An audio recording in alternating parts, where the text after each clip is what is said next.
Why don't we start?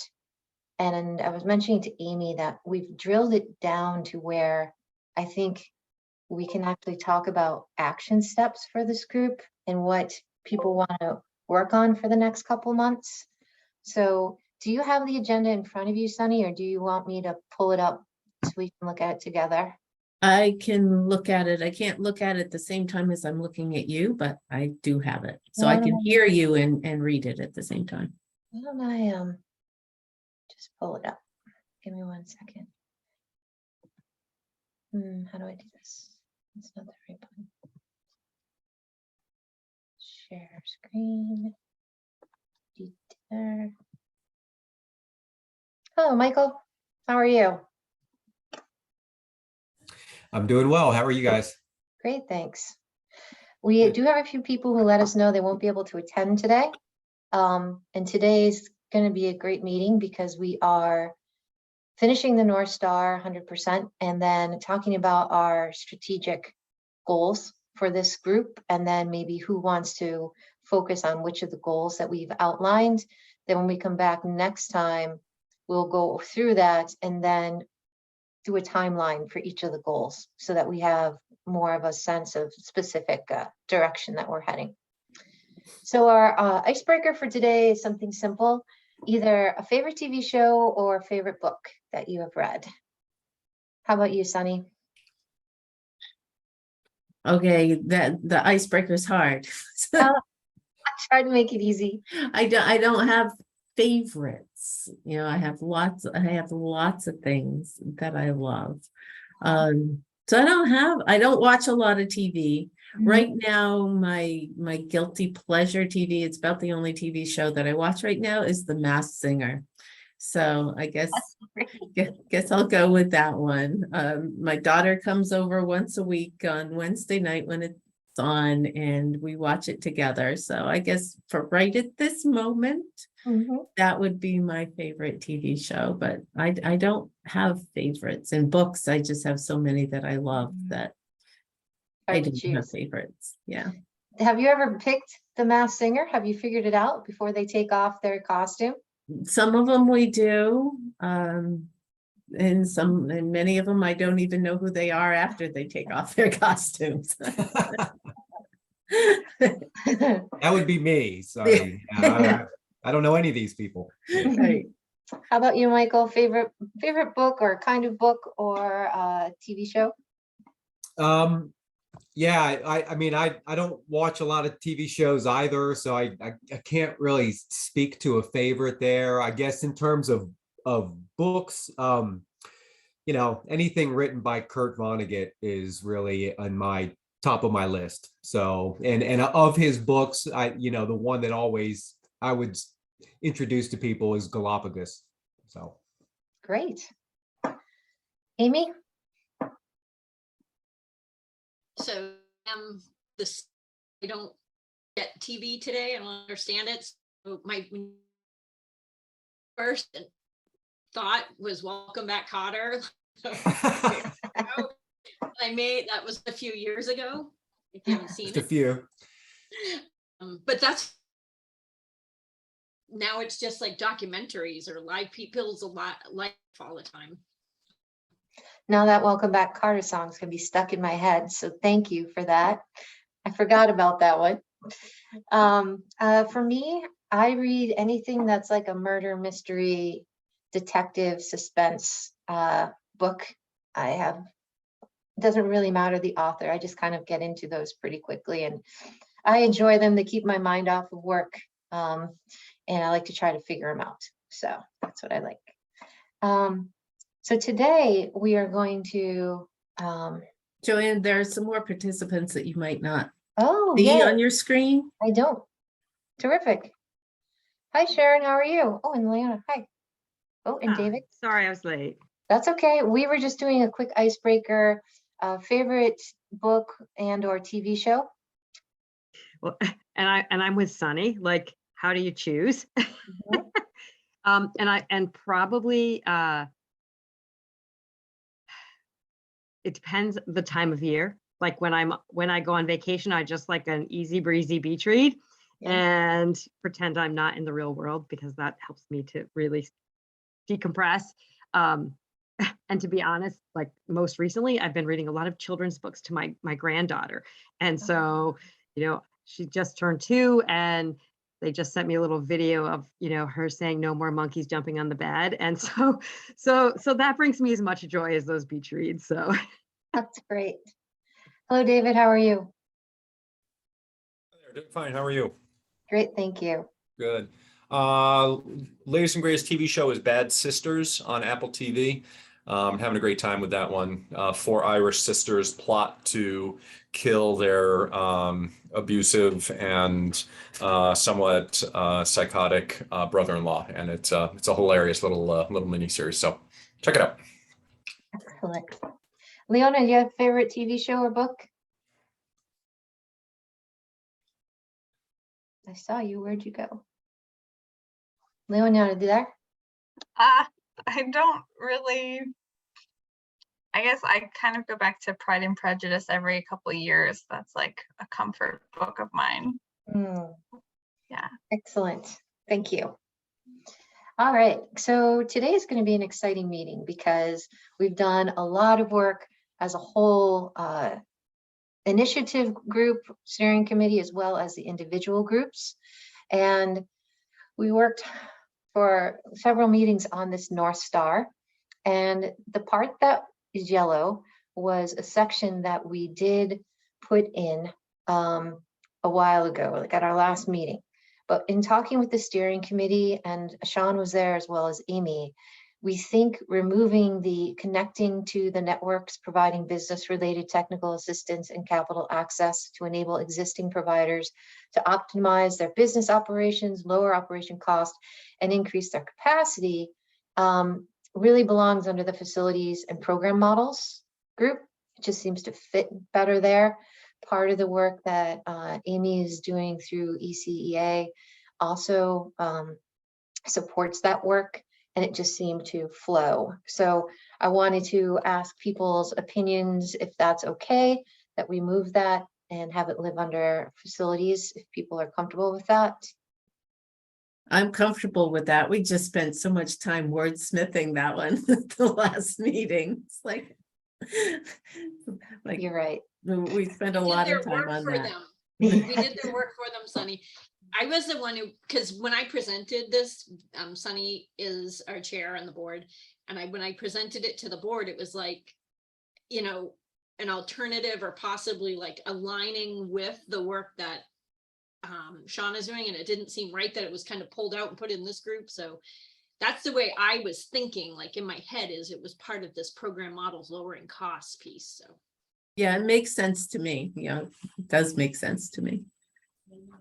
can I just ask a clarifying question, because I'm not connected to each of the work groups?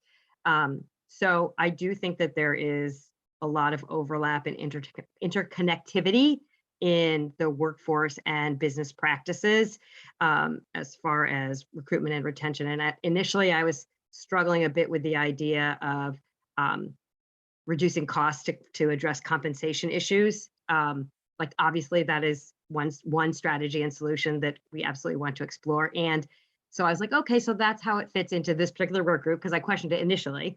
And the more I've thought about it, I was like, well, actually, a lot of the conversation really does connect to those business operations. So my question, it's the long way to get there. My question is, the other work group that's focusing on facilities and business models, is the conversation really about broad sweeping practices for all programs, or is it? I feel like a lot of the conversation I've heard here about that group has been about a specific project.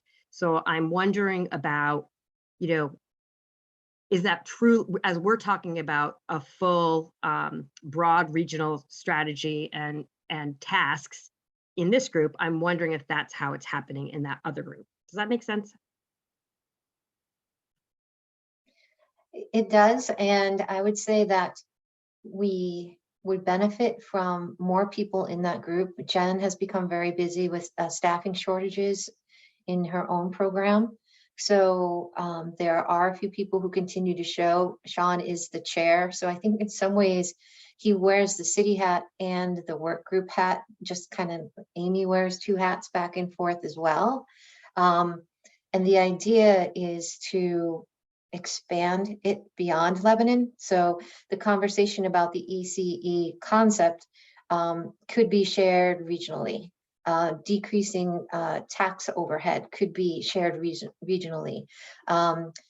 Decreasing the regulations, the barriers to opening a program that Lebanon is putting forward could be a model for other programs as well. So I think that Lebanon is moving forward and the ideas behind it are universal, even though it's just happening kind of in the Lebanon bubble right now. And that's kind of the goal, is to push that out.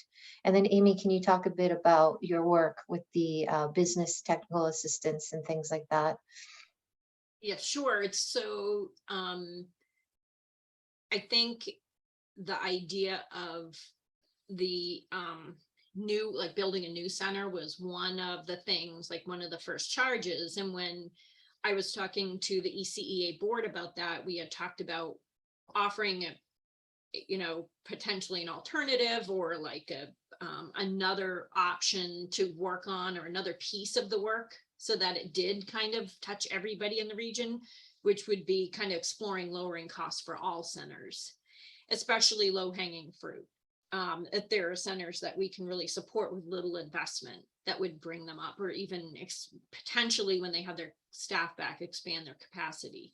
And that really aligned. It was, we didn't want it to necessarily be one or the other, but we didn't just want one option on the table. And I knew that Sean didn't have the capacity, so the ECEA gave me permission to not only explore that, but we're paying for that. We're paying to a consultant to collect the data and to create a strategy or a plan that we can bring back to the, it just that put it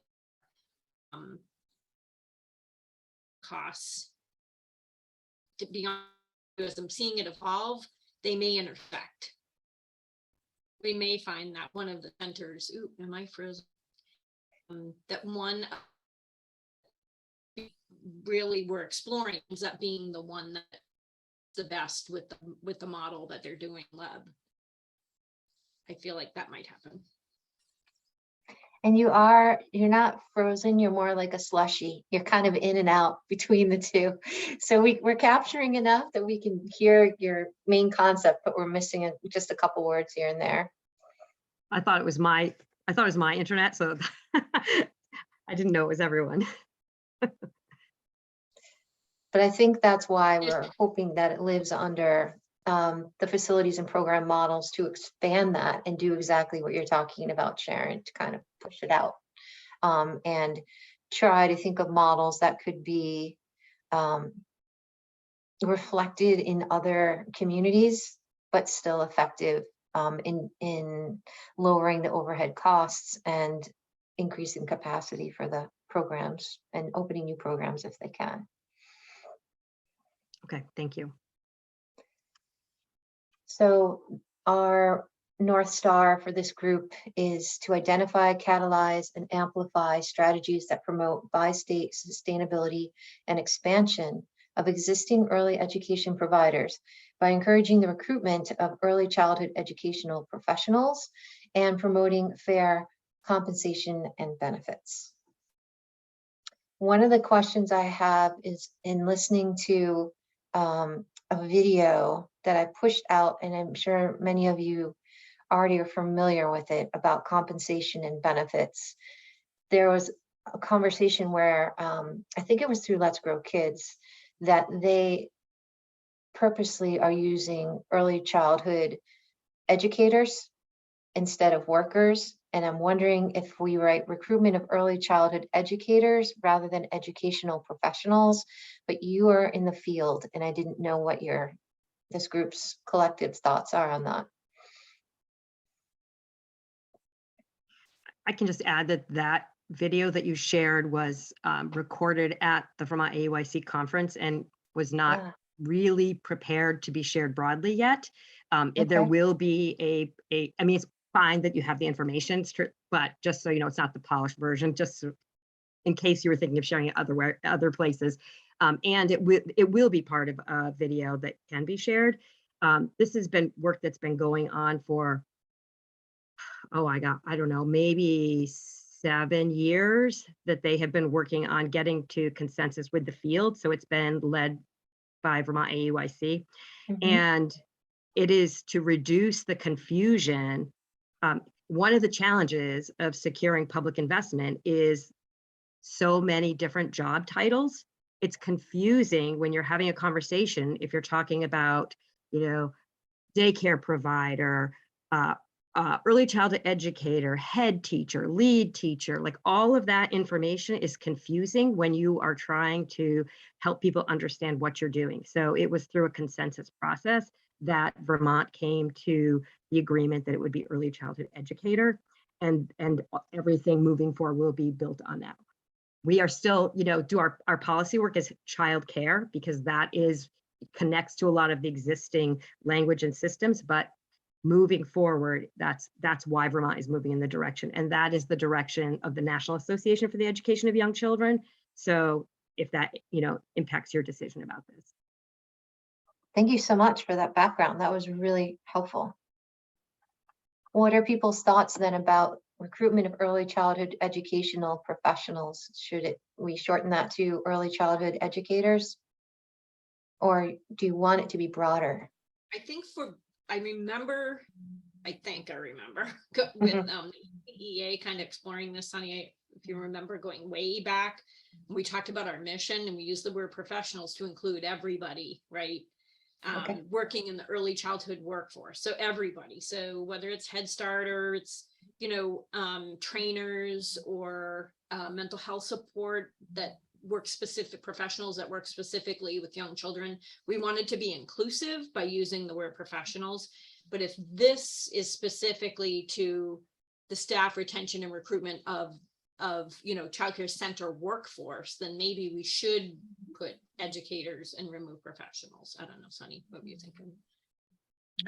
Yeah, I think exactly what you just said, Amy, that in ECEA, that's why we had the language of professionals, because we wanted to attempt to appeal to a broader range of people in that particular organization. But I feel like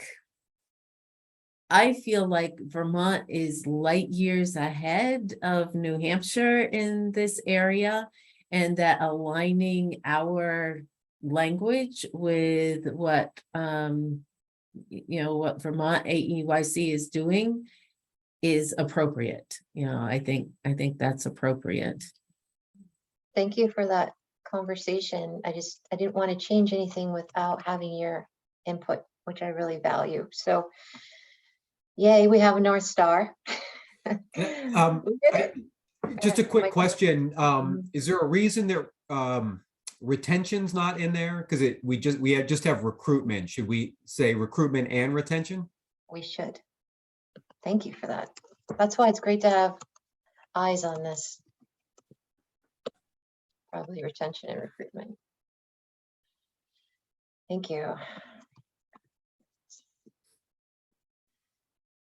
Oop, I did it twice. That's not going to help us. There we go. Any other thoughts about this? Except there's My none. only- go ahead. Oh, go ahead. No, I was just wondering about the word encouraging. I don't know if it's strong enough for me at this point, because we hate staff so badly. Like, can we have a little bit more of a commitment than encourage? Can it be, I don't know, another word that's stronger?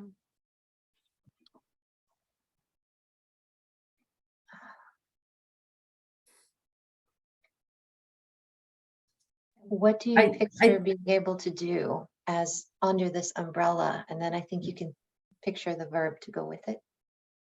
Right. I think that was part of our conversation during the last meeting, wasn't it, Joanne? That what is our actual role? That are we facilitating? Are we encouraging? Are we linking? Are we, connecting? What is it that our actual role is? We're not doing the work, of doing this. So I think we had that conversation a bit, but I don't think we really came up with a real answer. So what would you envision it, Amy? I'm just looking for Maslow, hang on.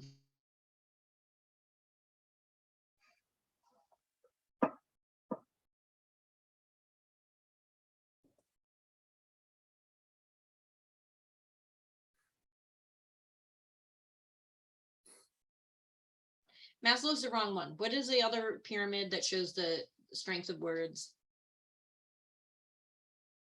I'm not familiar with that one.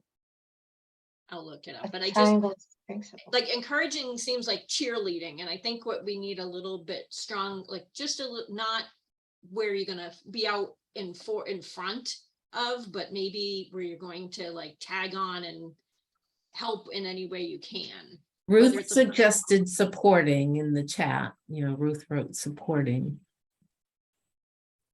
That would be better, I think. Michael, I'm sorry, maybe you had the answer to. No, I don't have the answer to this one.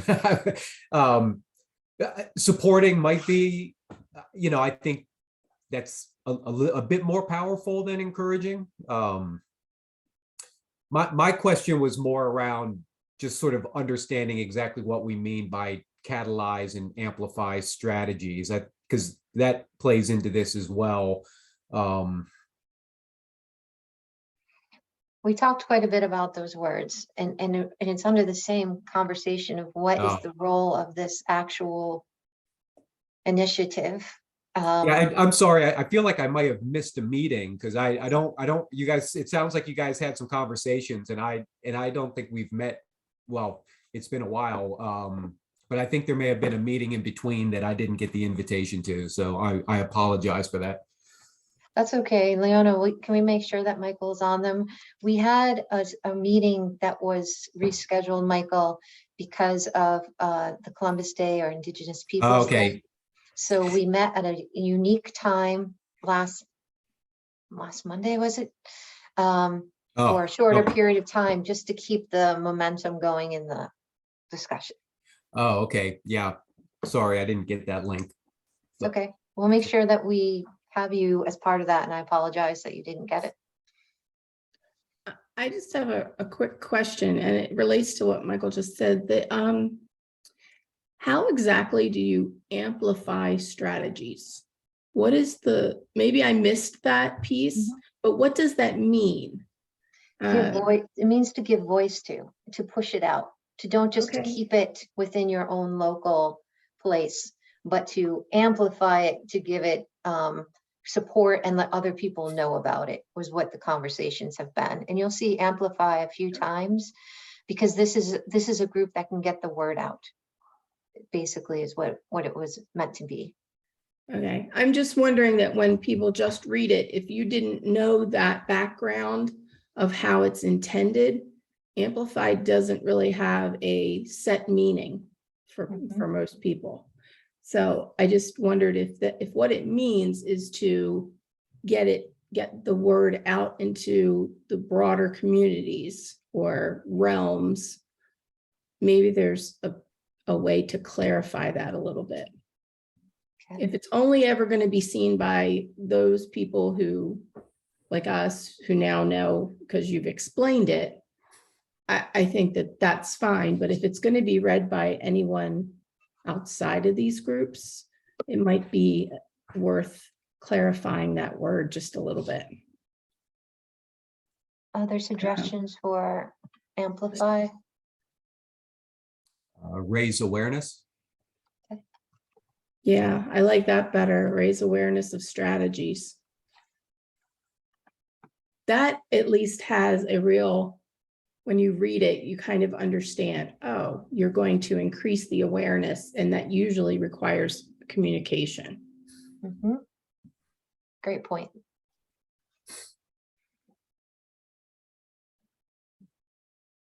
by catalyzing, my understanding was because we have people with different lenses and different fields with different viewpoints, you can hear them, you can bring them together and say, hey, this group is doing that. Oh, you might want to make this connection to kind of catalyze, get that energy and the different mindsets around strategies and sharing them. So one is identifying through all of the groups, what is out there and what needs to happen. Two, by sharing these ideas in a blended concept way, catalyzing them, and then pushing them out and letting people know, hey, here's some solutions that are out there, or here are some ways that you can become involved and promote people in the field, the programs. It's in dire need. And in one of the other work groups, they talk a bit about sharing accurate information, making sure accurate information gets out. And then once again, we each have our work groups that the co-chairs are talking to the steering committee that keeps it moving along as a whole group. Might it be a good idea to consider, instead of saying catalyze, the way you just explained it, meant to gather and share in a way? So might it sound better or read better to say to identify, share, and raise awareness? I'm just throwing it out there. I'm open to people's thoughts on that because there are quite a few people on that work group. So I don't know if people have a preference or not. Does anyone have a feeling either way between catalyze and share? I think that, I think Ruth, you had a good question. Is like, is this an internal North Star or is this an external? Both. Okay. It'll be public. The goal of this was, from when I was hired, to make sure that we had like a strategy about how we were going to function as work groups and how that was going to feed into the steering committee. So now the steering committee is pretty clear on what its roles and responsibilities are. And then what I'll be doing is meeting with the city, Couch Foundation, as well as Dartmouth College, and sharing this whole piece. And then I'm going to show you the charter that we've been working on, and also talk about the celebrations of this work, as well as the challenges that everyone is still facing. So it's going to be right on the website. It'll be a public document, which is why it's super that other people are looking at the language and kind of saying, I don't know if this makes sense to me if I was to read it. And that's really helpful. Yeah, I would just say that if you are putting this out there for the general public to read and understand what we're doing or what we're tasked with doing, catalyze might not be a word that they automatically understand how you're using it or intending it. So maybe something more simple that just says identify, share, and raise, or that might actually, we understand what it is, but also if someone totally unfamiliar was to read that would make more sense to them. I try to like read things, whereas I might enjoy the language a little bit more, and catalyze makes, kind of works for me. I just try to think about it as, say I wanted to tell some of my employees or that sort of thing, hey, why don't you read what we're doing or why I'm working on these things? I don't know that all of them would really understand what we meant by catalyze. Makes perfect sense. Yeah, I mean, I think that does make sense. We do want this language to be clear to everybody that reads it. I guess my only concern with share is that I don't see a whole lot of difference between sharing and raising awareness. So maybe they're too close in meaning. And the thing about catalyze is that it implies a more active engagement, that we're not just sharing this stuff, but we're actually trying to make these strategies come together in different ways, and maybe that's, me introducing Amy to folks at JVS who are doing, workforce development. Like that's a way to catalyze these strategies in a different way beyond just sharing them. So that's the only downside of such a change. Well, is there a better way of wording that active engagement that you're talking about that would be something that anyone in the general public would be able to read and understand? That's Probably. I agree that that is really important to kind of put in what is the active role that we are playing this.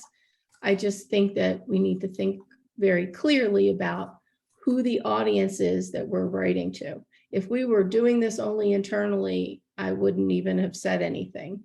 But if you're thinking about this at some point being a public document and that anybody would read, you want them to understand really what we're doing. So I'm looking up synonyms for catalyze. One that comes up that could work is activate.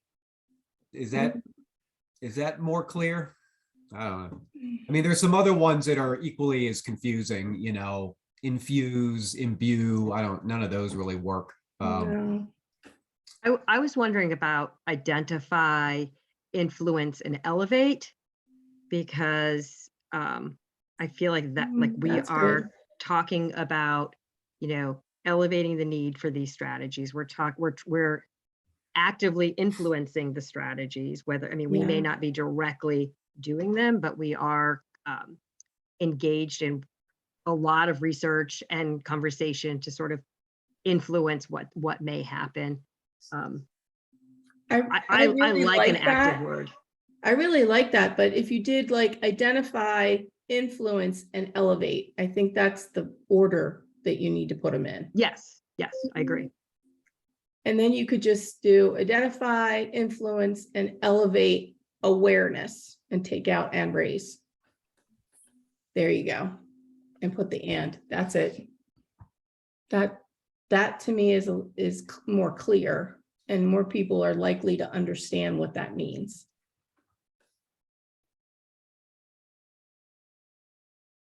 And it also flows nicely. Any other thoughts? I feel like the folks that met last time and spent a lot of time wordsmithing this, I would really love to hear what they think, because I'm sure there was reasons for the choices that were made. That's what I was just Right. going to say, is that I feel like, Joanne, I think you and I are the only ones that were here for both meetings. And I feel like we're spending just as much time Yeah. wordsmithing the words, from the last group that was here. I'm And I sorry, think- I don't know that I got that link for that meeting. But also, when that meeting happened, did you all discuss the audience and the use of the document first? Or did Yes, that? No. because I shared it with the charter. If you Right. remember, Ruth, sorry, Sunny, I shared the charter with everyone first. And how the steering committee had developed their themes and how all the other groups had their themes. And then this group was the last group and has been circling the most on coming to agreement with the North Star. So the other groups, North Stars, were kind of done, but then when we went to steering committee, this yellow part we realized should really live under the facilities and models. So we took this yellow part out, put it over to facilities and models. And I think if whoever's here, if they're comfortable with it, those who are at the other meeting will understand why these words, and they are different, but they are similar in saying what we're going to do. And I think that's the major thing. I think the meaning hasn't changed. Right. It's just thinking really clearly about who's going to be reading it and what would make them understand the meaning of what we're supposed to do. So I think that makes sense. Yeah, and I can ask the other groups when I circle back around, but I think the word catalyze is in one or two of the other groups because it came from the original language of the initiative. And then the steering committee created theirs, and then these came from that. And we're trying to replicate the language so that we didn't have groups that didn't seem like they were in flow with the North Star of the steering committee. So I still think that what this does is it's clear, it makes sense, it still flows with the steering committee. And I think at this point we have flip-flopped the words around for a month, and it's kind of time to either say, is this group comfortable with it? Are we good to go? Or is there anything else we want to change? Because I don't think we want to spend more time on the star. I think we want to spend more time on what are our strategies? What are we going to actually do now based on this overview? So does this North Star make sense to everybody who's here today? Any other tweaks or changes, or we're good to move on to the next part?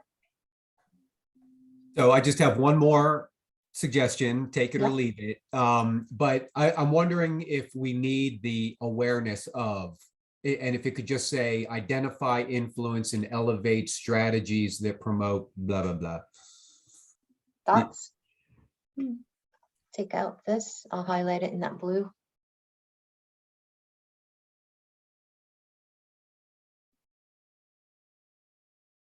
That can work too.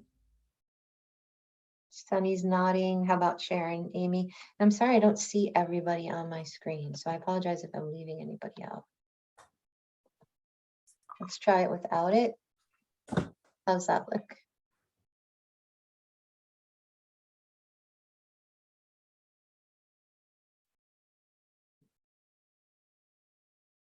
The one thing I just noticed is the language would be early childhood education versus early education or oh, you've got early childhood educators. I'm sorry, I was reading the wrong place. Apologize.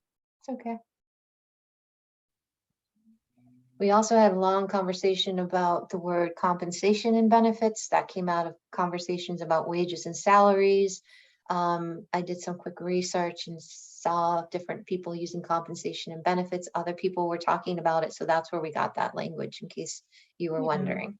It really should be, I would think, should be compensation and benefits. That's like the standard HR version of what you're discussing.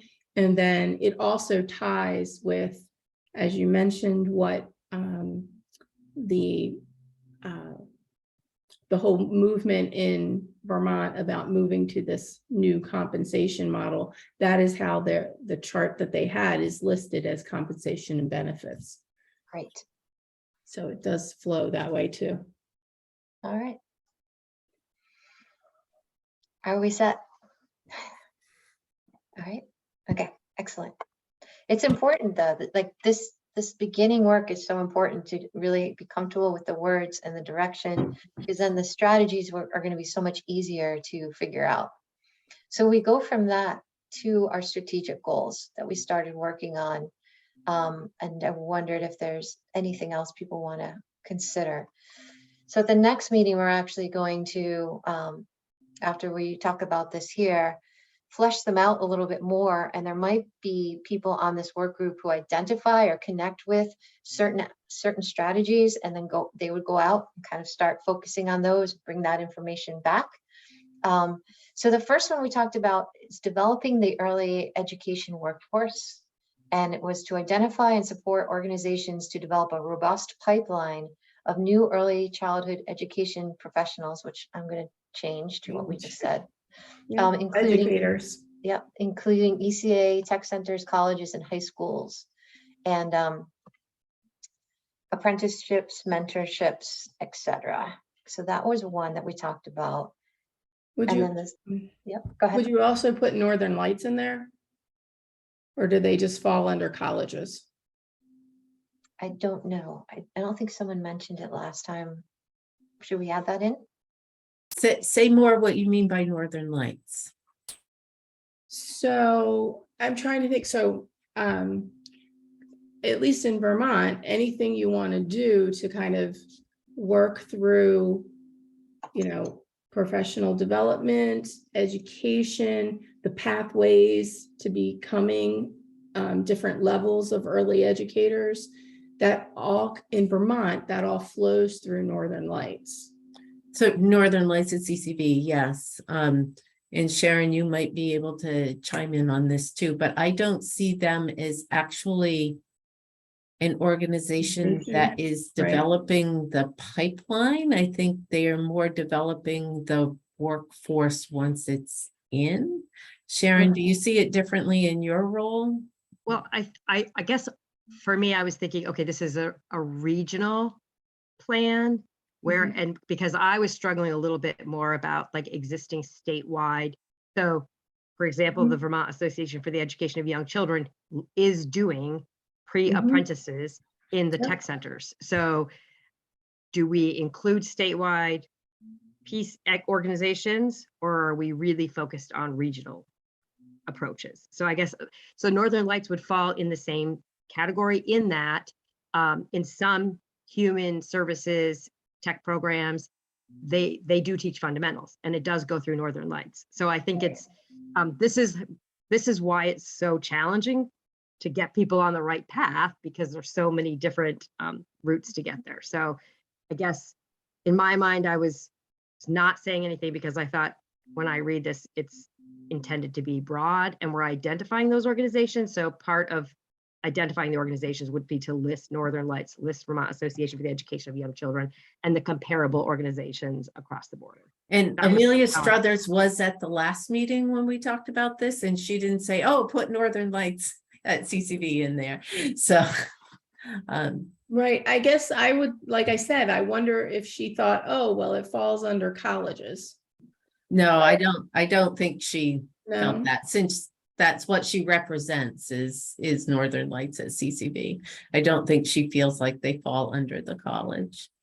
I guess I brought it up only because when I read this, like when I read like ECEA is listed, I was just trying to think all of this is very general, except that. So tech centers, colleges, and high schools is very general, right? But then you put ECEA in there, and that's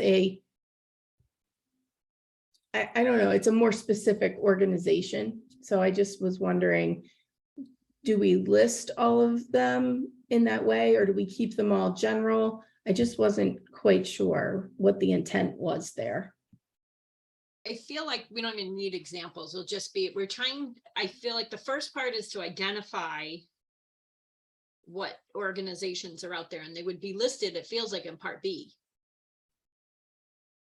And this would be promoting, and that would be promoting workforce retention and recruitment. So that would go under recruitment.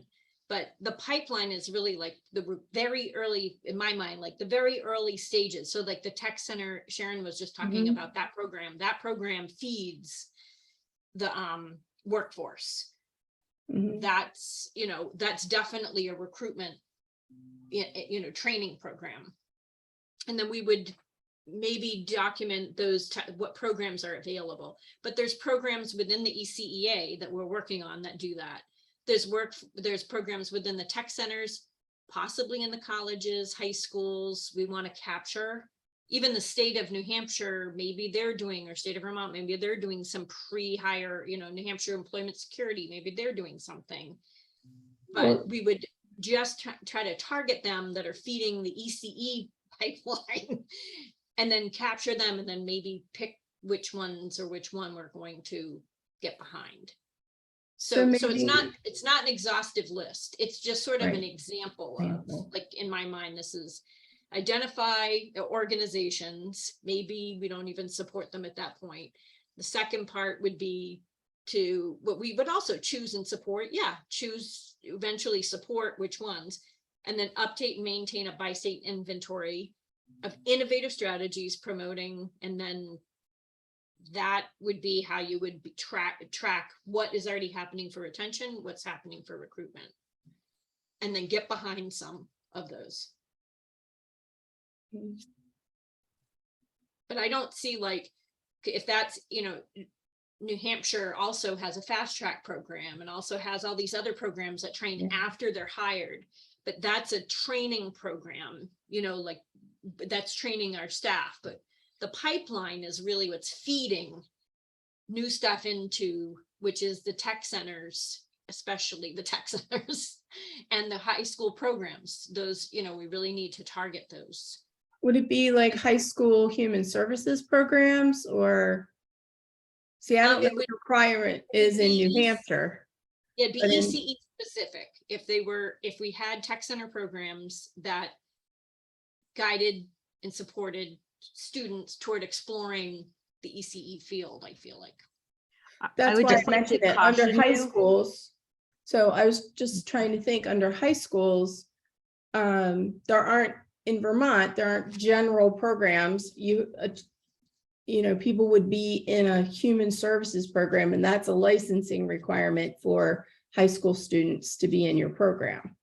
I think, Sorry, I I don't just mean to wonder- sorry, interrupt. Sharon. Sorry. I don't know I don't know Hot what topic. reciprocates in New Hampshire. I guess I would say that my recommendation would be to leave in both tech centers and high schools because They're different. Vermont Student Assistance Corporation and Community College of Vermont are doing career access days. And we are now doing early childhood education specific access days for middle school and high school students who are not in a CTE program.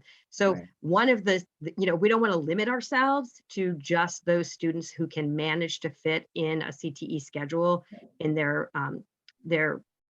schoolwork. Whereas if it's broader, I mean, part of the challenge is introducing this career opportunity to a much broader audience. And that's a marketing strategy, and using our partners to market to high school students and middle school students. There's actually a lot of evidence that, doing these presentations when they're in middle school is actually important. So.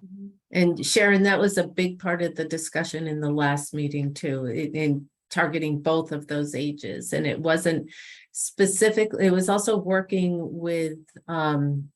with guidance counselors, to be aware of, what's available and helping, when they're guiding students toward looking at career paths. They aren't necessarily, tech students, that they're working with, but, just elevating early childhood as a field, so that, guidance counselors are talking about it, so that, when there are career fairs at high schools, early childhood is represented. And then they did talk about the middle school, and, most programs that, we were talking about, pre-pandemic, there was a day for 8th graders that came in and visited and, got to know what the field was like. And, the pandemic changed that. So maybe to be an advocate for schools to return, to that practice and to be part of that. So I think that's really what that conversation was all about, and why high schools was in there. So maybe it should say middle/high schools, so that you're not limiting it just to high school. I think it's important that you're stating that, because that is a really good age to kind of get the interest there of kids. So I think middle and high school is a good combination. I left the question mark under B at the end because I wasn't sure. It says fast track model from RVCC, and I didn't know what that meant. Yeah, I don't know either. So just That's River Valley Community College, and they have a fast track program. I don't think, I know Carrie was here last week too. I don't think she's done one during the pandemic. Do you know, Amy? I think it was a few years ago that she did one, but she did like 12 credits in like one term with a cohort of students who were already working in the field and needed the credits to become qualified to be an associate teacher. Then she actually did that at Fit Kids, in Lebanon is where they did it, and it was an in-person kind of thing. So Okay. it's basically an accelerated education model. It was field. extremely accelerated. I used to manage accelerated programs in colleges, and so it is, but it is a good way. That cohort model is extremely effective.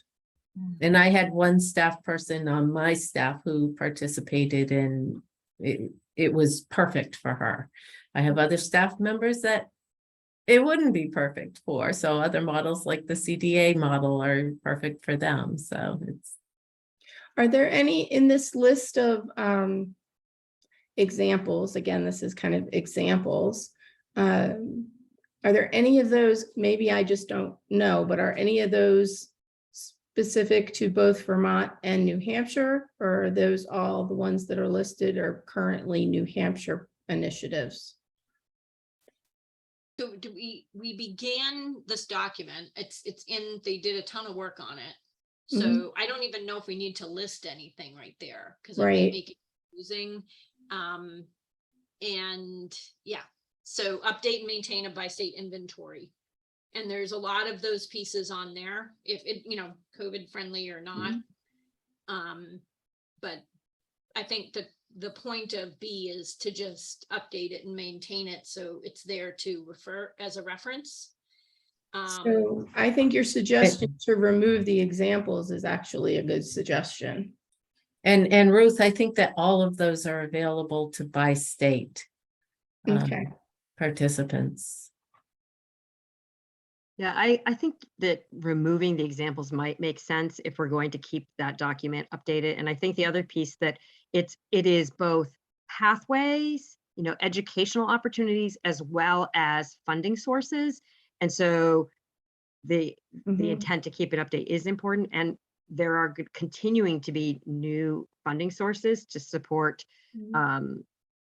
students, whether, I think right now there's a lot of focus on high school students. But I do think that that might be something we want to continue to keep track of for sure, because I think that is getting that information out is something that can make a difference. And my understanding is that there will be some folks from this group that will say, I really want to work on strategy 1. And there's probably some beginning list, but it hasn't been fleshed out, which is why it becomes a strategic goal for this group to identify not only the organizations, but the funding sources and kind of create that kind of by state document. I don't think it exists right now. Is that correct? And that's why it's a goal. Well, Allison and I spent months gathering the pathways, all the educational opportunities, and the funding sources. Okay. She did New Hampshire and I did Vermont, and that document does exist, but someone's going to need to, it's got to be a living document. And so I do think that with your bullet B, where it talks about updating and maintaining, that you may want to add funding sources to that also. Okay. Thank you. So it becomes part of this group for some people to go back and relook at it, see if there are changes or tweaks, and to kind of keep it a living document. And then we will make sure that wherever it's posted, it's easily accessible for people to see it. The next part that we talked about was promoting fair compensation and benefits. So the language was to consult with subject matter experts, share, this is the accurate data one, share accurate data and documentation that establishes fair and equitable early childhood educator compensation and benefits, and acknowledges the inequity of marginalized populations in the Upper Valley region. And then work with business support organizations that assist providers with business planning and structure to enable them to meet the standard by maximizing revenue and capturing operating efficiencies. So should that come out, considering the goal, the North Star changed, the business planning? Yeah. So we also had one that was called, I'm just reading my own notes that I put together. We had one that was called Related Technical Assistance and Capital Access, and we did take that out to make it part of the Facilities and Program Models work group. So going along with what you were saying, we would take this out. unless there's a way that this links with businesses giving fair compensation and benefits, like supporting people in the field or supporting parents and paying for things. So I don't know where that one lives. Remember the conversation that we had in one of our groups about a certain portion of childcare being paid for by the business to decrease cost for parents? And I don't know if that should be here or facilities.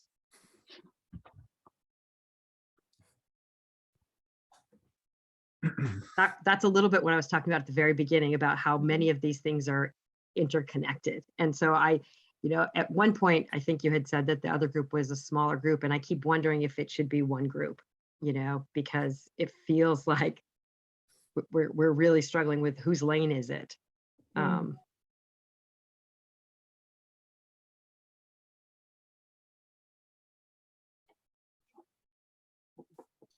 I think if we're working from the word promoting, that we could try to inform the other group as to what, where everybody is in the compensation benefit world, and then what is the goal to get to. One of the things that keeps coming back, you have to forgive me, but one of the things that keeps coming back, like even the maximizing revenue, they're not at break even. So many centers are at the point of collapse right now due to staff. That number one, if we can help get them back to full capacity, the iron triangle, and just start from there, if we could get them staff, get them back up to so they can cover their operating costs, then I feel like then we can start talking to them about, their business practices. But you're not going to get anybody to sit down and talk about business practices that really needs it right now, because they are so underwater. They're in the classroom that, they can't even, I have nonprofit directors who can't even write grants. They are working every hour that center's open and beyond. They are working, and they're day to day, whether they're open. This classroom's closed, that classroom's open, the whole center's closed. I don't know how to, that is actually very accurate, and why I'm sometimes here and sometimes not here is directors are doing everything they possibly can just to keep everything as open as possible. So they don't really have the professional and emotional capacity to deal with business practices, even though it's really critical. But the goal is to stabilize as best you can the staffing situation, realizing that it's not going to be great for a while, and then help them with what they need to keep those things flowing on the business side without them having to pay the same amount of attention to more than they're able to at this time. So I agree with you. It's a capacity issue as to they may be capable of doing these things, but they don't have the capacity right now to do it.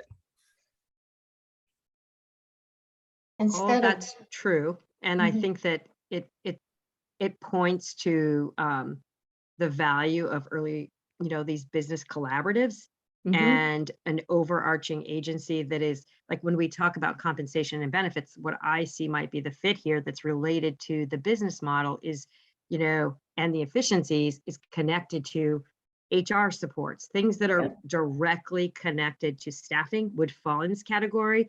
But I'm not quite sure about operating efficiencies as being this group's work based on the change in that North Star. Right, I see how they connect, but I'm not sure it's our charge based on that North Star.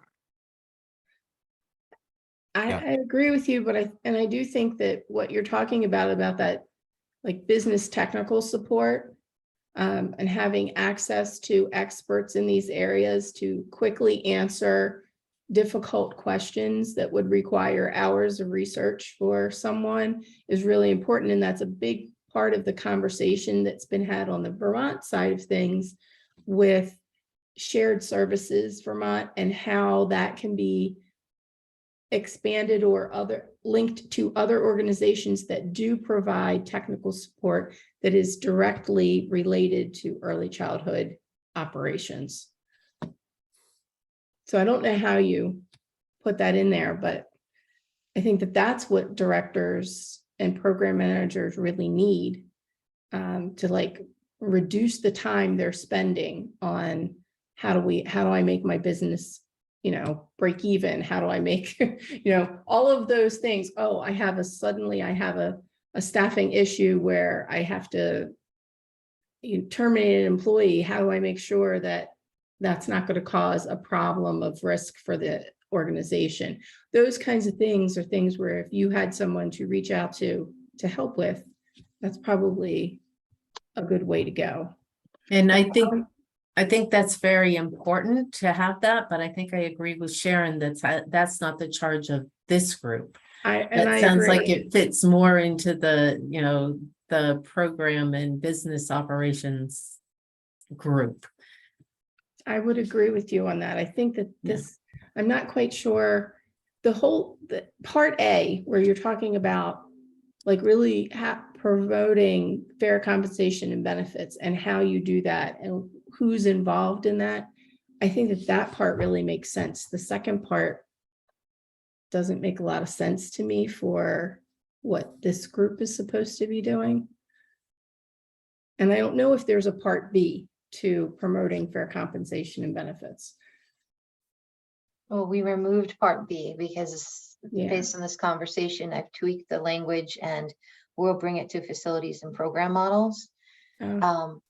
Are there other strategic goals that this work group should work on based on what we said up here, which is identify, influencing, elevating strategies regarding the expansion and supporting retention and recruitment and promoting fair compensation and benefits. So fair compensation and benefits, we have the pipeline, which comes first under strategy 1, and then promoting fair compensation and benefits falls under 2. Is there a third path or strategic goal that would make sense for this group? Can Well- you scroll back up to the first one? Sure. Thank you. Yeah, to the original North Star. Yeah, I'm going to paste it down Thank you. below, and I think that'll make it a little easier. Sure, no problem. I think somebody else was going to say something as well. Yeah, I just wanted to take a look at the wording of the second goal because it's a little confusing to me. Mhm. It seems to be pretty clear to you guys, so maybe you can you can explain it.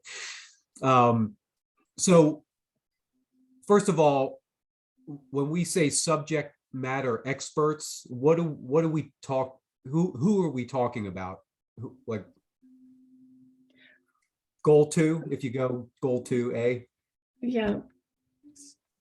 I could be wrong, but I think that what it meant was more consulting with like human resources experts or human resources and like business management experts in how. Okay. I think that's what it was intended to mean, but I don't know that it actually comes across to mean that. Well, yeah, and is it to determine what a fair wage and benefit is? Like what are we actually talking about? I mean, or do we feel like we know what that is? And the question is, how do we actually get there?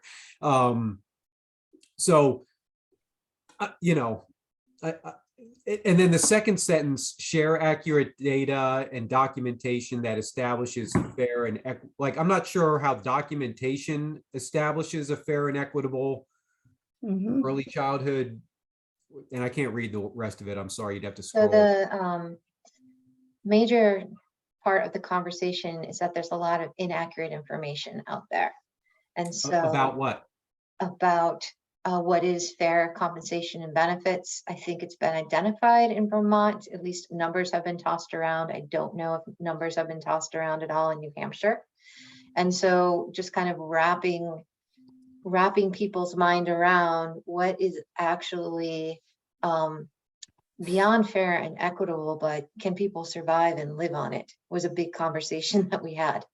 And so consulting with subject matter experts, my understanding was, don't just take what people are saying and toss it about. Make sure it was research-based, make sure it was accurate, that it's coming from informed sources.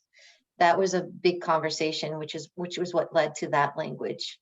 And then we talked a lot once again, about the term compensation and benefits, and then quite a bit about the inequity of marginalized populations in the region. And So who, it was and who are we kind of a talking about combo. there? Is that early educators that we're talking about? They were talking about women, they were talking about people of color, the inequity of access to childcare, and as well as those people going into the field, not being able to stay in their current jobs, because it tends to be women and minorities who stay home because it's so expensive to have their child in a program. So it was a lot of different things. And I'm not sure how to clear this language up without the key speakers who were very passionate about what they said when we wrote this. I don't know if Sunny, you could maybe I add think to that. another piece of it was being a bi-state region. You know, New Hampshire has its information, Vermont has its information, but what does it actually take to live in the Upper Valley region? You know, how is that different than living in Burlington or living in Concord and working there? And so what's the specific data for the Upper Valley region, I think, was part of the conversation. The subject matter experts, I think that was more economic experts that they were talking about. And yeah, there was a lot of conversation around the difference between fair compensation and a livable wage. That there's a big difference there, and you know, what is the livable wage in this region that we're representing, and then how does that relate to fair and equitable compensation? Okay, yeah, that makes more sense. Thank you. When it comes to compensation and benefits in early childhood, here's my take in Upper Valley. So subject matter experts might also be Kim Fada and then Sharon's people that are working on this real time, boots on the ground. The other thing that I'm curious about, because we're actually getting people leaving a center that is making too much money, lost her CHIP benefits or is going to lose them by having free childcare as brought into their compensation number, has dropped their benefits. So they're moving to a center that pays less. So there's this strange, place that is, many women especially live in, where, single mom, 2 children, have to navigate that. So, I see, for the time being, I see this as, what is that number? So I've been talking to Christina D'Alessandro about that number. And it was looking like, and I had it on the sticky note, I think it was like $26 an hour for the household, like total for the household. And then it's different if you have one person working and 2 people working, it was like $36 or whatever. It's X an hour just to maintain CHIP benefits. But then you start to lose other benefits too. So you have to stay under, there's some dollar amount that I want to know in New Hampshire, at least, that you can work and not lose those benefits. Then on the other hand, we have this great deal of women that are mostly women that are on their spouse's insurance, and they're not really here for the insurance. So what do benefits look like for them? What does financial compensation look like for them? If we can't get to what they actually need to live, because it is a lot, how can we creatively match those needs so that it is attractive to both the person who has insurance and the person that doesn't have insurance. Like, how can we make, and we're experimenting with that a little bit with Bev Widger right now, where she is doing an inventory of a center and then coming up with a package of equitable options for the people who come in and don't need insurance and the people come in that do, without raising their income. That makes me sad. Yeah, I can't Um, get behind that. Like, um, that just seems It's sad, terrible. it's horrible, but it's where we are. And you know, when you give somebody $1 an hour raise and they lose their health care for the children, it is a big deal. And I just don't want to spend a lot of time raising it by $1 when X amount of our workforce are going to leave for that reason. Like, we need to attend to that. I just like to know where do we need to go so they don't need CHIP, they don't need all of that. That's not going to happen tomorrow. It's not going to happen next week. It's not going to happen next year. So what do we do in the meantime is where my mind is. Sharon, I'm leaving you to like plow the field and get us to the other end and figure out what we're going to do. Well, listening to you, there were a couple things that like came to my mind. Like part of this work is connected to the advocacy group. Like when we talk about, you know, elevating this message, you know, elevating the voices of the field, elevating these needs, like that's a piece of the advocacy work group, I think, what we're talking about. And it makes me sad because I think, would we ever sit here and talk about public school teachers losing their being on the benefits cliff and losing it? I'm sure that historically happened, and I look forward to the day when we're not having that conversation here. But one of the things that did come up in my mind is I'm thinking, is one of the things that we want are identifying gaps in data, because it may be that, you know, part of what I'm hearing is you're trying to gather information. And so while we're talking about sharing accurate data, we may be identifying gaps. And I know that Sharon Easterling, who is a consultant for some programs in Vermont and is very involved in the shared services work on a national front, she worked with a cohort of directors who were doing an inventory of, you know, we know that early childhood educators are leaving, you know, we're having trouble retaining them because there are so many other job opportunities. And so part of their task was doing an inventory in their region of what salaries were out there in other fields with similar qualifications, education levels. And so when you're talking about a regional strategy, I think that understanding not just early childhood education, but what other jobs are, you know, if they're advertising at McDonald's that you can make $18 an hour, we should not be even discussing an early childhood educator making less than that. I mean, I just think that it's like it's a different shift in thinking compared to this deficit thinking that early childhood educators have been faced with for so long. And if we want to help them get there, like we need to help provide them with, like, that's a piece of the advocacy. If you can sit here and say, you know, we're talking about a $4 an hour difference, you know, no wonder we can't get staff. Like, it just feels like it's a bigger issue than just, I mean, yes, we can be doing some things, but until there's more money, it's going to be really difficult to make an impact. And that's exactly what I had to do at Dartmouth this past year. Was I looked through and said, okay, you're asking our early childhood educators here, who are tasked with one of the most important tasks of, you know, the college, to be able to facilitate your staff and faculty to do their jobs well, but we're paying them less than the dishwashers make in dining services. That's just not okay. And so we did make changes, but not enough, but we did make changes, but that's really what needs to be done. Yeah. I've been tweaking while I'm listening to try to not wordsmith it, but rewrite this more in an actionable way. I've changed it based on words that you've used, but would appreciate your finalizing it.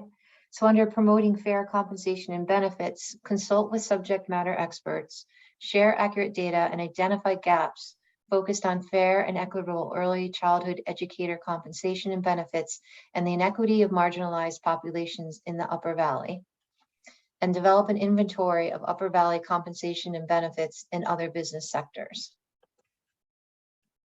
And I was just typing while you were all talking, so feel free to make changes to that. And do we mean other business sectors that have similar requirements for education? I wasn't sure because you were comparing it to dishwashers, and then I heard McDonald's, and I know Which they have lower right. So don't you, expectations. wouldn't So you I have mean, we don't right now. I think it's hard. This is my personal feeling, and other people might feel differently. But right now, it's hard to compare with elementary educators if I'm not requiring a bachelor's degree and a teaching license. It's hard for me to compare to that field at this point, but comparing to other fields that require, some, specific education for their field. And then that's the field I want to really compare with, or that require less. yeah, and you can Like compare a like a to, CNA or something? Right. Yeah. or school paraeducators, Or a paraeducator. Yeah. which Yeah. often, I'm going in negotiations now with our paraeducators and talking about benefits. And we did similar work comparing local businesses in different fields where they are going to, perhaps because it's less stress, it's more money, can be more flexible time. So and develop benefits and other similar, or don't you want it to compare to dissimilar too? Right, because even administrative assistants, in some realms do require some education. I'm thinking about fields that I have lost people to. And that is one, paraprofessionals is another, in schools. What else have I lost people to? Technical, computer work.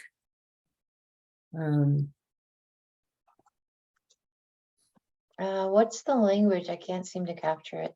That doesn't make sense. With similar educational expectations, that doesn't capture it. With similar pre-employment expectations. Oh, great. Or requirements? Yeah.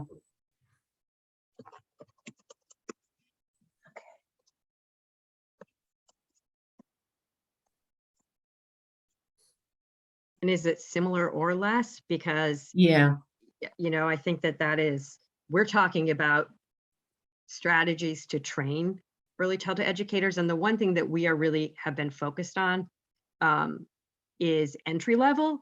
And I think that our real need is beyond entry level. And that is, we haven't spent much time talking about it because we're dealing with the crisis of today, where we just need to get people in the door and fill the roles.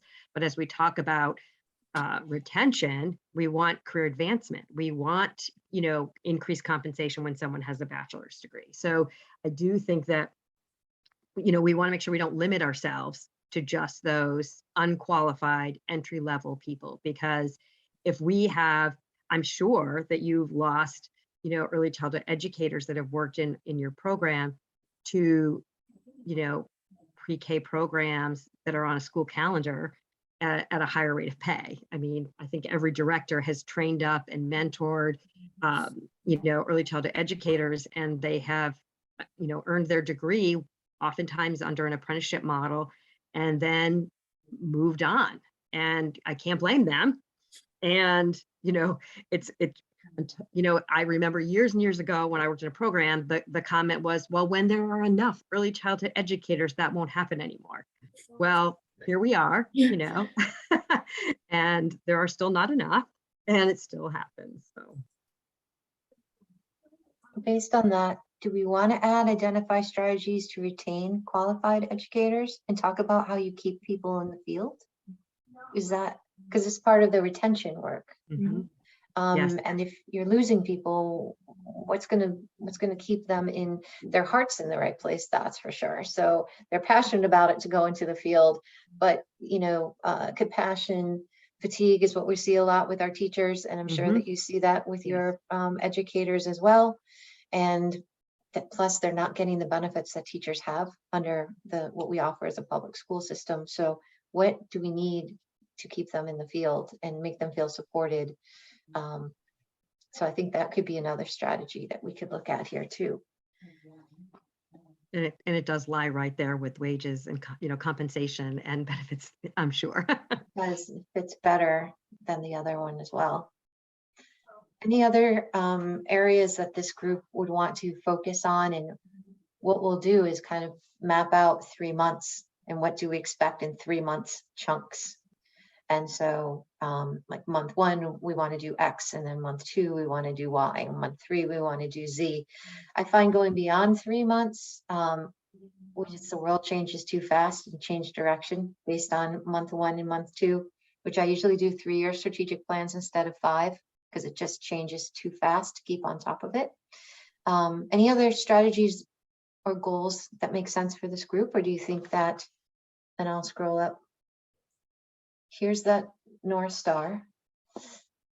Identify, influence, and elevate strategies that promote bi-state sustainability and expansion of existing early education providers. So here, would this be existing childhood educators? Or is this still early education providers? By supporting the retention and recruitment of early childhood educators and promoting fair compensation and benefits.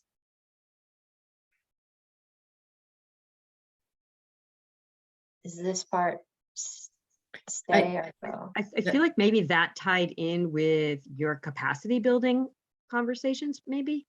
Yeah, and yeah, that was more, I think, we chose providers. It originally, I think, said programs, but we changed it to providers so that home providers were included as well, that it wasn't just programs, if I remember right. So And we're I think that focusing. I think that a lot of family childcare refer to themselves as programs as well. I think what happens is, depending on who's reading this, there's been some confusion historically about providers being connected to healthcare. Oh. And so that's another, this is what I was talking about earlier about how language has made things challenging for this field. So I think we're still good then with this North Star. When I read it out loud, my brain said, ask before I scroll down. And so we are looking at these 2 major goals: developing the early education workforce. And there's the goal about to be cleaned up, identifying and support organization and funding sources. It sounds as though that work has been done, but we need to go back and relook at it, make sure it's updated. And that's the letter B of it. And then promoting fair compensation and benefits, seek out the experts, get the accurate data, see if there are gaps, have them go back if there are gaps, and then develop an Upper Valley compensation and benefits and inventory with similar or less pre-employment requirements. Actually get those numbers for both Vermont and New Hampshire in the Upper Valley. Do those seem doable? It sounds like all of these strategies right now identify with the first part of the North Star, which is identify.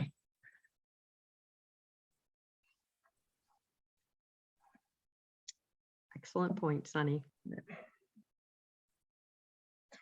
And I think that goes back to, does the influence and elevating the strategies from this group go toward into the advocacy group so they know what they're advocating for? And then the advocacy group pumps it to the steering committee and says, here's what we have based on our work groups that's coming to us to advocate for. steering committee, in what ways can we advocate, influence, amplify, whatever word you use, and get the word out about these. So they kind of flow into each other as a work group. The same thing would happen with facilities and models program. They do that, they're charging along and they're like, hey, here's something you really want to get the word out about. Go to advocacy group pushes it out from there after getting approval or the nod from the steering committee. So it's kind of like cogs in a wheel, how these groups all fit together in a synergistic way, not in a silo, because we don't really want these conversations to just be in a silo. So I think we can leave the word influence in here because you're still influencing it by connecting it to the advocacy group. You're still elevating it because you're kind of sifting out what works and doesn't work here, and then bringing those concepts that you think will be really beneficial forward. So we could add in here and bring to advocacy committee as part of the strategic goals, if that makes sense, like letter C, and both of these could be bring these ideas forward to the advocacy committee. Okay, I'm seeing head nods. So Yeah, that feels right. I